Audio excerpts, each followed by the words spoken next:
Everyone, जय हिंद, नमस्कार। आज है 1 नवंबर और आज की इस क्लास में हम डिस्कस करेंगे 1 नवंबर से बनने वाले करंट अफेयर के सभी इंपॉर्टेंट क्वेश्चंस।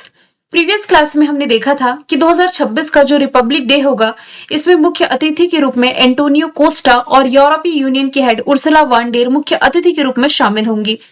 साउथ कोरिया ने अपनी highest civilian honour grand order of Mugunghwa से सम्मानित किया है डोनाल्ड ट्रंप, जो कि अमेरिकी प्रेसिडेंट है।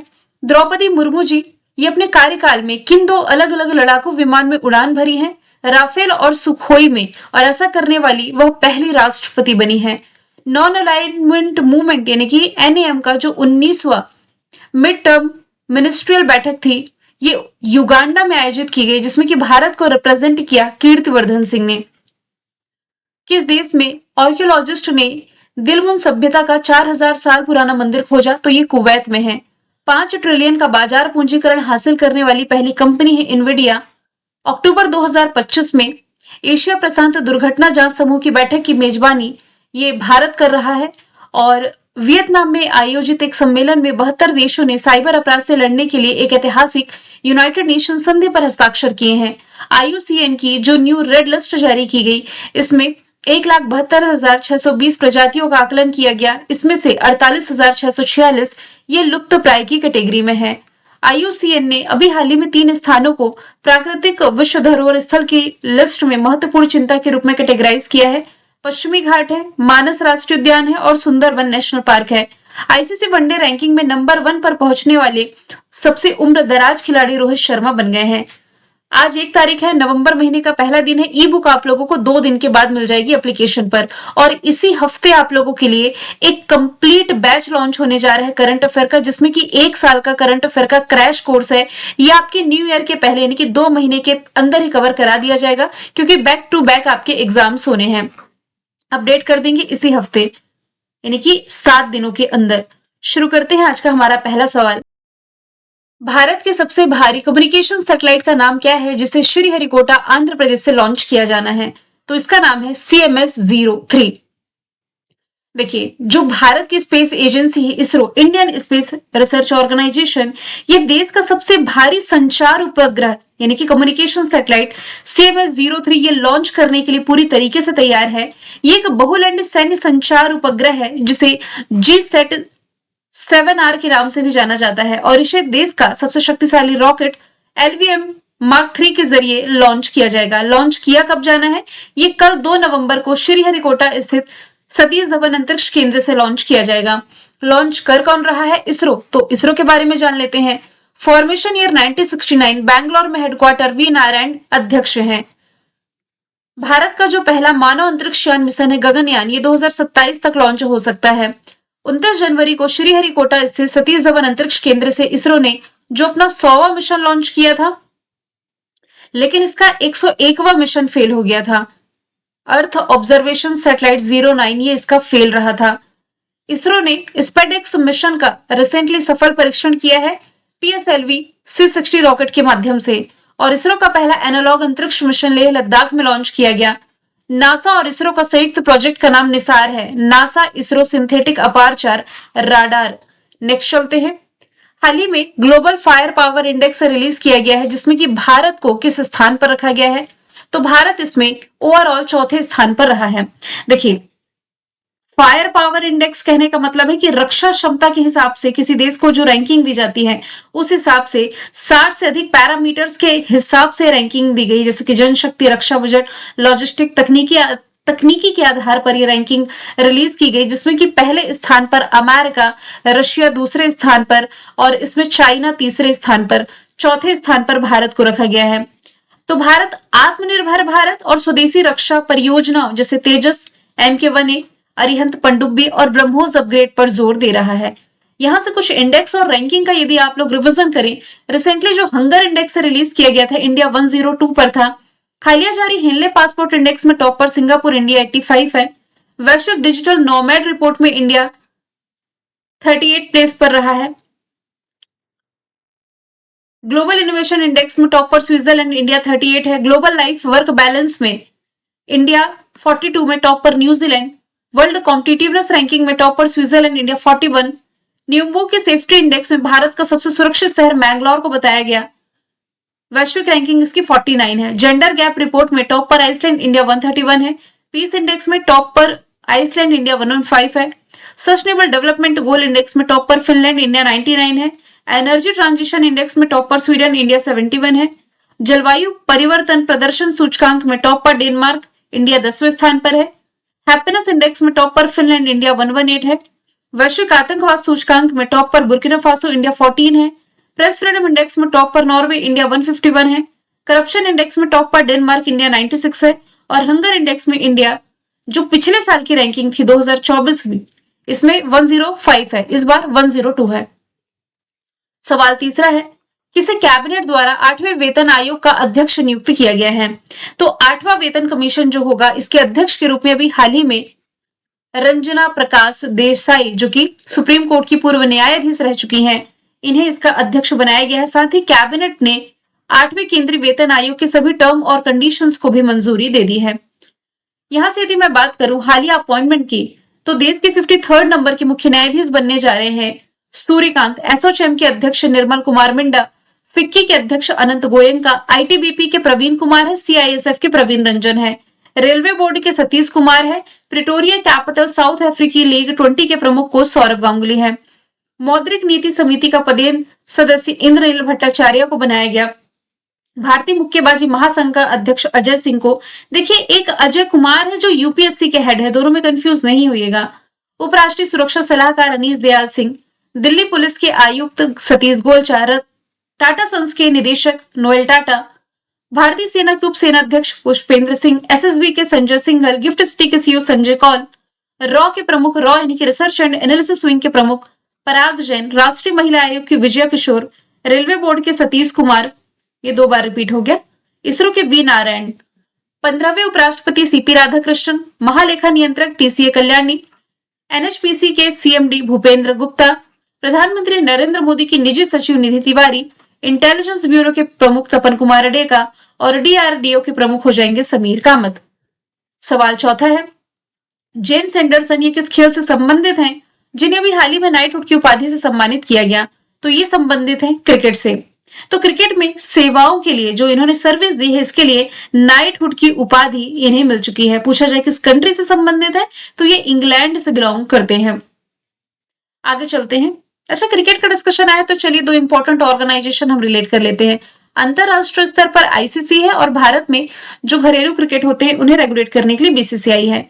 आईसीसी का फॉर्मेशन ईयर 1909 है, बीसीसीआई का 1928 है। आईसीसी का हेडक्वार्टर हो जाएगा दुबई यूएई में, बीसीसीआई का हो जाएगा मुंबई महाराष्ट्र, वानखेड़े स्टेडियम मुंबई महाराष्ट्र में। आईसीसी के जो हेड हैं ये हो जाएंगे जय शाह। और अभी हाल ही में जो मिथुन मनहास हैं ये बन गए हैं बीसीसीआई के नए हेड, इन्होंने रोजर बिन्नी का स्थान लिया है। अगला सवाल है, निम्नलिखित में से किसे वर्ल्ड फूड फाउंडेशन द्वारा top agree food Pioneer award से सम्मानित किया गया है? तो आंसर इसका हो जाएगा संजीव कपूर, मशहूर शेफ है जिनकी इमेज आप देख पा रहे हैं। तो प्रसिद्ध शेफ है और लेखक भी है, पद्मश्री से सम्मानित भी है संजीव कपूर। इन्हें वर्ल्ड फूड प्राइज फाउंडेशन ने अपने 2025 के टॉप अग्री फूड पायनियर्स में शामिल किया है।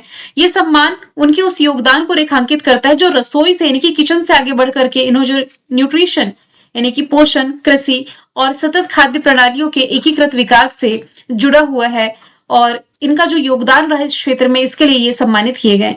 2025 में जितने महत्वपूर्ण अवार्ड थे सब कुछ फिर एक से स्लाइड में मैंने ऐड कर दिया है।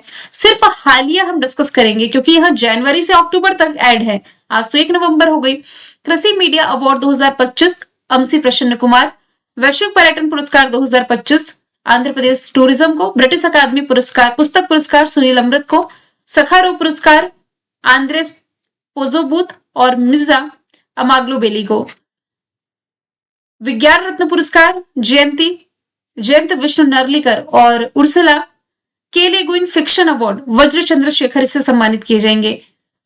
2025 का young champion of the earth award Jinali Modi के नाम, दादा साहब फाल्के अवार्ड 2023 का मोहनलाल के नाम, पीवी नरसिम्हा राव अवार्ड मरणोपरांत मिला मनमोहन सिंह जी को, प्रोफेसर वीके गोकाक अवार्ड आनंद पाटिल के नाम, सैंड मास्टर पुरस्कार पाने वाले पहले भारतीय सुदर्शन पटनायक है, आहान रितेश प्रजापति को प्रतिष्ठित क्रेस्ट गोल्ड यूके अवार्ड मिला है। तो ये कुछ ऐसे अवार्ड है जो हाल फिलहाल 3-4 महीने में हमने देखे हैं। बाकी इस साल जनवरी से अक्टूबर तक के अवार्ड यहाँ पर मेंशन है। सवाल 6वां है, निम्नलिखित में से किस राज्य में जो कल्याण सिंह नगर है ये 26वां जिला बनने जा रहा है? तो आंसर इसका हो जाएगा Uttar Pradesh. Option number C इसका राइट आंसर है। तो अलीगढ़ और बुलंदशहर के कुछ हिस्सों को मिलाकर के कल्याण सिंह नगर नाम का एक नया जिला बनने जा रहा है उत्तर प्रदेश में। उत्तर प्रदेश की राजधानी लखनऊ है। गोमती नदी के किनारे बसा हुआ है। रक्षा मंत्री राजनाथ सिंह का निर्वाचन क्षेत्र है। मुख्यमंत्री योगी आदित्यनाथ, राज्यपाल आनंदीबेन पटेल, नेशनल पार्क में दुधवा, पीलीभीत, अमनगढ़ और रानीपुर वाइल्ड लाइफ सेंचुरी। राज्य की पशु बारहसिंगा, पक्षी सारस है। लोकसभा सीटें 80 है, राज्यसभा सीटें 31 है। 1 सितंबर से नो हेलमेट नो फ्यूल सड़क सुरक्षा अभियान की शुरुआत की गई। AK-203 असॉल्ट राइफल के निर्माण को जो मंजूरी मिली इसके लिए स्थान अमेठी है। शशि प्रकाश गोयल उत्तर प्रदेश के मुख्य सचिव बने।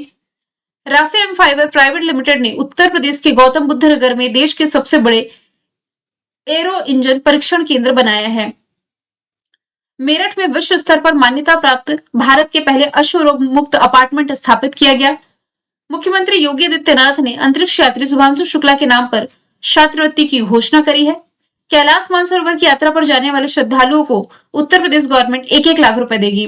भारत का पहला फ्लोटिंग घाट अयोध्या में ITI चलो अभियान की शुरुआत की गई और विजन 2047 आपको यहीं से रिलेट करना है। सवाल 7वां है, किस देश ने पोसेइडन नामक पानी के नीचे चलने वाला ड्रोन का सफलतापूर्वक टेस्ट किया है? आंसर इसका हो जाएगा रशिया। तो रशिया ने एक और परमाणु ऊर्जा से चलने वाली हथियार का परीक्षण किया। इसका नाम पोसेइडन है। ये पानी के नीचे चलने वाला ड्रोन है। यहाँ पर लिखा भी हुआ है कि एक आधुनिक स्वचालित यानी कि पानी के नीचे चलने वाला ड्रोन जो परमाणु ऊर्जा से चलता है। ये समुद्र की गहराई में बेहद तेजी से चल सकता है और मौजूदा किसी भी रक्षा प्रणाली से बच निकलने की इसकी क्षमता है। रशिया की बात की जाए, राजधानी Moscow, currency rouble, president Vladimir Putin है। अभी इसने रिसेंटली परमाणु ऊर्जा से चलने वाली बुरेवेस्टनी क्रूज मिसाइल भी सफल परीक्षण किया था। MiG-21 लड़ाकू विमान जो चर्चे में था। अफगानिस्तान में तालिबान सरकार को ऑफिशियली तौर पर मान्यता देने वाला पहला ये देश है। शुक्र ग्रह के लिए इसने वेनेरा डी मिशन लॉन्च किया। भारतीय कामगारों के लिए 10 लाख नौकरियों के अवसर दिए। लास्ट ईयर का ब्रिक्स होस्ट किया रशिया ने। इस साल का होस्ट करेगा ब्राजील। इंदिरा एवियेंद्रा रशिया के साथ 2 एक्सरसाइज है। S-400 AK-203 असॉल्ट राइफल को लेकर के भारत रशिया के बीच डील है और इसी भारत रशिया के बीच एयर डिफेंस सिस्टम को लेकर के समझौता हुआ। $126 बिलियन के रिकॉर्ड सैन्य खर्च को मंजूरी मिली। मुफ्त में mRNA कैंसर वैक्सीन ये लॉन्च करने जा रहा है अपने नागरिकों के लिए और काला सागर में तेल रिसाव के कारण इसने फेडरल इमरजेंसी की घोषणा करी थी। सवाल 8वां है, 56वें भारत अंतर्राष्ट्रीय फिल्म महोत्सव 2025 का आयोजन कहाँ किया जाएगा? तो इसका जो आयोजन है ये गोवा के पणजी में किया जाना है। नेक्स्ट मंथ नहीं, अब तो नवंबर ही आ गया। 20 नवंबर से 28 नवंबर तक इसका आयोजन किया जाना है पणजी में और इसका 56th एडिशन है, ये आपको याद रखना है। गोवा एरिया वाइज भारत का सबसे छोटा राज्य है, सबसे बड़ा राजस्थान है। यहाँ से कुछ इवेंट एंड समिट नेशनल जो है वो देख लेते हैं। गोवा इस साल शतरंज वर्ल्ड कप की भी मेजबानी करेगा। दिल्ली इस साल इंडो पैसिफिक रीजनल डायलॉग की मेजबानी करेगा। Asia Pacific accidental investigation group की बैठक भारत में हो रही है। ग्लोबल फिनटेक फेस्ट मुंबई में। 8वां इंटरनेशनल सोलर अलायंस की बैठक दिल्ली में। ई गवर्नेंस पर 28वां सम्मेलन विशाखापट्टनम में। भारत अंतर्राष्ट्रीय चावल सम्मेलन दिल्ली में। विश्व सागौन सम्मेलन कोच्चि केरला में। 5वां तटरक्षक वैश्विक शिखर सम्मेलन तमिलनाडु के चेन्नई में 2027 में। दूसरा बिम्स्टेक बंदरगाह सम्मेलन आंध्र प्रदेश के विशाखापट्टनम में। वेव्स समिट मुंबई महाराष्ट्र ने होस्ट करी। रायसीना डायलॉग दिल्ली में। सवाल 9वां है, अभिषेक नायर ये किस IPL टीम के मुख्य कोच बने हैं? तो ये भी हाल ही में कोलकाता नाइट राइडर्स के मुख्य कोच बन गए हैं। 2026 का जो IPL होगा इसके लिए जो भारतीय टीम के पूर्व सहायक कोच रहे अभिषेक नायर यही KKR के मुख्य कोच बन गए हैं। वैसे इंडियन प्रीमियर लीग की जो शुरुआत है ना ये की गई थी 2008 में। इसके अभी तक 18 एडिशन खेले गए। 18वां एडिशन जो खेला गया ना जिसमें कि विजेता पहली बार RCB रही है। IPL के इतिहास की सबसे सफल टीम मुंबई इंडियंस और चेन्नई सुपर किंग्स है। रॉयल चैलेंजर्स बैंगलोर के मेंटर और कोच के रूप में दिनेश कार्तिक की नियुक्ति की गई थी और राजस्थान रॉयल्स के जो कोच है ये हो जाएंगे राहुल द्रविड़। नेक्स्ट चलते हैं, राष्ट्रीय एकता दिवस कब मनाया गया? अक्टूबर महीने की 31 तारीख को मनाया जाता है राष्ट्रीय एकता दिवस। तो ये दिन जो है ये स्वतंत्रता सेनानी सरदार वल्लभ भाई पटेल की जयंती का प्रतीक है, जो कि देश के पहले गृह मंत्री भी थे। सरकार ने वर्ष 2014 में 31 अक्टूबर को सरदार वल्लभ भाई पटेल की जयंती के रूप में मनाने की घोषणा करी थी। इन्हीं की एक स्टेच्यू है जो कि दुनिया की सबसे ऊंची स्टेच्यू है, नाम है स्टेच्यू ऑफ यूनिटी। कहाँ है? गुजरात में, गुजरात के केवड़िया में। एक क्वेश्चन आप लोगों से है, कमेंट बॉक्स में बताइएगा इसकी ऊंचाई कितनी है, हाइट कितनी है, इसका आंसर आप कमेंट बॉक्स में बताएंगे। ये मैं जरूर बता देती हूँ कि इसके जो डिजाइनर है ये हो जाएंगे राम वी सुतार, और इसे बनाने का जो टेंडर है ये L&T company, Lausanne and turbo company के पास रहा है। सवाल, अच्छा, अब अक्टूबर महीने का एक बार आखिरी बार रिवीजन करेंगे इंपॉर्टेंट डे का। विश्व अंतरराष्ट्रीय वरिष्ठ नागरिक दिवस 1 अक्टूबर है। गांधी जयंती, लाल बहादुर शास्त्री की जयंती 2 अक्टूबर। विश्व पशु संरक्षण दिवस 4 अक्टूबर। पर्यावरण दिवस 6 अक्टूबर। भारतीय वायुसेना दिवस 8 अक्टूबर। वर्ल्ड मेंटल हेल्थ डे 10 अक्टूबर। वर्ल्ड पोस्टल डे 9 अक्टूबर। अंतरराष्ट्रीय बालिका दिवस 11 अक्टूबर। आपदा जोखिम न्यूनीकरण का अंतरराष्ट्रीय दिवस 13 अक्टूबर है। वर्ल्ड फूड डे 16 अक्टूबर। विश्व सांख्यिकी दिवस 20 अक्टूबर। अंतरराष्ट्रीय हिम तेंदुआ दिवस 23 October. United Nations day 24 October. World audio visual heritage day है 27 अक्टूबर। और सतर्कता जागरूकता सप्ताह 27 अक्टूबर से 2 नवंबर मनाया जा रहा है। भारतीय महिला क्रिकेट टीम ये भी हाल ही में किस देश को हरा करके वर्ल्ड कप के फाइनल में पहुंची? पहली बात तो इस साल का जो महिलाओं का वर्ल्ड कप है, ICC women's world cup, Bharat host कर रहा है, जिसके बीच अभी जो सेकंड सेमीफिनाले हुआ था ऑस्ट्रेलिया और भारत के बीच हुआ, जिसमें कि भारत जो है ऑस्ट्रेलिया को हरा करके फाइनल में पहुंच गई है। 5 विकेट से हारा है ऑस्ट्रेलिया। तो जो 339 का टारगेट दिया गया था भारत को, भारत ने बहुत इजीली अचीव किया। ऑस्ट्रेलिया टीम की कप्तान एलिसा हेली थी और भारतीय टीम की कप्तान हरमनप्रीत कौर थी। यहां से आप याद रखें, इसका जो फाइनल मैच है ये भारत और साउथ अफ्रीका के बीच होना है कल, यानी कि 2 नवंबर को होना है। मैंने कल आपसे पूछा था इंडियन क्रिकेटर एसोसिएशन की पहली महिला अध्यक्ष कौन बनी? शांता रंगास्वामी राइट आंसर था। आज का सवाल है निगोल चोकोबा फेस्टिवल किस राज्य में मनाया जाता है? आंसर इसका जो भी आप कमेंट बॉक्स में बताइए। मिलेंगे नेक्स्ट वीडियो में। Thank you so much.